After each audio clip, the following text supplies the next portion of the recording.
दोस्तों, north Korea की 3000 कमरों की इस होटल में आलीशान कमरे, चमचमाती बिल्डिंग, बेहतरीन सर्विस और अच्छी फूड क्वालिटी, ऐसा कुछ भी नहीं है। लेकिन इसके अंदर आपको चारों तरफ अंधेरा ही अंधेरा दिखाई देगा। आखिर 47 अरब डॉलर खर्च करके बनाई जाने वाली ये होटल वीरान क्यों पड़ी है?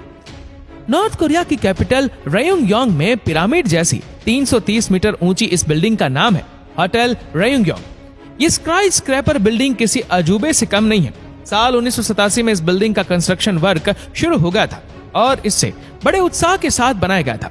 इरादा था कि यह दुनिया का सबसे ऊंचे होटल के रूप में पहचाना जाएगा, मगर इसे आज के समय में सबसे ऊंची वीरान इमारत के नाम से जाना जाता है। वैसे तो इस होटल में 3000 से भी ज्यादा कमरे हैं, मगर हैरान करने वाली बात यह है कि इन कमरों में आज तक कोई भी इंसान नहीं ठहरा है। जी हाँ, शानदार दिखने वाला यह होटल आज भी खुलने का इंतजार कर रहा है। इस होटल को लेकर ऐसा भी कहा जाता है कि अगर इसे बनाने का काम वक्त पर पूरा हुआ होता तो यह दुनिया की 7वीं सबसे ऊंची बिल्डिंग होती, मगर ऐसा नहीं हो पाया। दोस्तों, किम जोंग उन के पिता किम जोंग इल ने इस होटल का कंस्ट्रक्शन करवाया था। उनके इन होटल को बनवाने की 2 वजह थी। पहली कि किम जोंग उन की दादी को ऊंची ऊंची बिल्डिंग्स का बड़ा शौक था, तो उनके शौक को पूरा करने के लिए इस बिल्डिंग का कंस्ट्रक्शन करवाया गया। और दूसरी जो सबसे अजीब वजह थी, जो ये थी कि नॉर्थ कोरिया के सबसे करीबी दुश्मन साउथ कोरिया ने सिंगापुर में वेस्टर्न स्टैनफोर्ड होटल का कंस्ट्रक्शन कर लिया था, जो उस वक्त दुनिया का सबसे ऊंचा होटल कहलाता था। नॉर्थ कोरिया की सरकार को ही लगता था कि ये होटल वेस्टर्न इन्वेस्टर्स को अपनी तरफ अट्रैक्ट करेगा। बस फिर क्या था, नॉर्थ कोरिया ने दुनिया का सबसे ऊंचा होटल बनाने की ठान ली।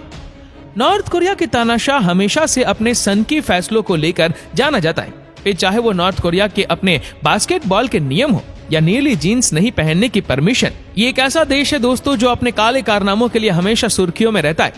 खैर, कहा जाता है कि इस होटल को बनवाने के लिए नॉर्थ कोरिया ने $750 मिलियन यानी करीब 47 अरब रुपए खर्च किए थे। मतलब एक तरफ जिस देश में खाने के लाले पड़ रहे हो, लोगों के पास राशन की सुविधा ना हो, बच्चे भूख से बिलख रहे हो, उस देश में इतनी बड़ी रकम में होटल बनने की बात वहाँ के लोगों को चुभ रही थी। अगर वो उसके खिलाफ हो जाते तो उन सब की मौत पक्की थी, इसलिए लोगों ने चुप रहना बेहतर समझा। अब इस होटल के बनने की खबर पूरी दुनिया में फैल चुकी थी। हर देश के चैनल पर बस इस होटल की खबर ही दिखाई जाने लगी। इसके विज्ञापन में कोई कसर नहीं छोड़ी गई। नॉर्थ कोरिया के द्वारा ये ऐलान किया गया कि यहाँ पर जापानी फूड मिलेगा, एंटरटेनमेंट के लिए नाइट क्लब वगैरह भी होंगे। इतना ही नहीं, इस होटल में हर चीज को प्रोवाइड किया जाएगा जो किसी नॉर्मल होटल में नहीं मिलती।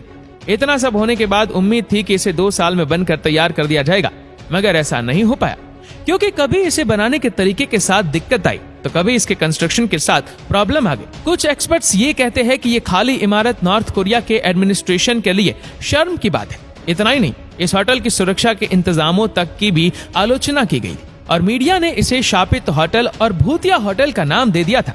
इतना ही नहीं, अमेरिका की मैगजीन स्क्वायर ने इसे मानव इतिहास की सबसे खराब बिल्डिंग करार कर दिया था। ये सब चीजें चलती रही और फिर आता है साल 2008, जब मिस्र की एक कम्युनिकेशन कंपनी टेलीकॉम ने नॉर्थ कोरिया की एक लोकल कंपनी के साथ मिलकर इसकी दोबारा से मरम्मत शुरू करवाई, क्योंकि नॉर्थ कोरिया का इरादा शहर को खूबसूरत करने को लेकर था। इस बड़े होटल को दोबारा से सिस्टमेटिक तरीके से लाने के लिए इस पर फिर से पैसे खर्च किए गए। इस तरह से इस होटल का कंस्ट्रक्शन वर्क दोबारा से शुरू हो गया। टावर की सीमेंट को ढकने के लिए शीशे के पैनल लगाए गए। इस काम में 2000 मजदूर जुटे थे। इसके बाद काम फिर से शुरू हुआ। सितंबर 2012 की बात है, जब कंस्ट्रक्शन कंपनी ने बिल्डिंग के अंदर की तस्वीरें जारी की थी।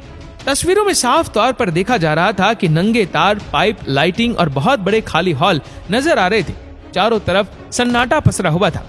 हर फ्लोर की छोर पर मेटल के बैरियर लगे हुए थे। कहीं से भी ये आकर्षित करने वाला होटल तो नहीं लग रहा था। उस वक्त कंपनी का कहना था कि यह होटल 2 या 3 सालों में खुल जाएगा, मगर यह पॉसिबल नहीं हो पाया।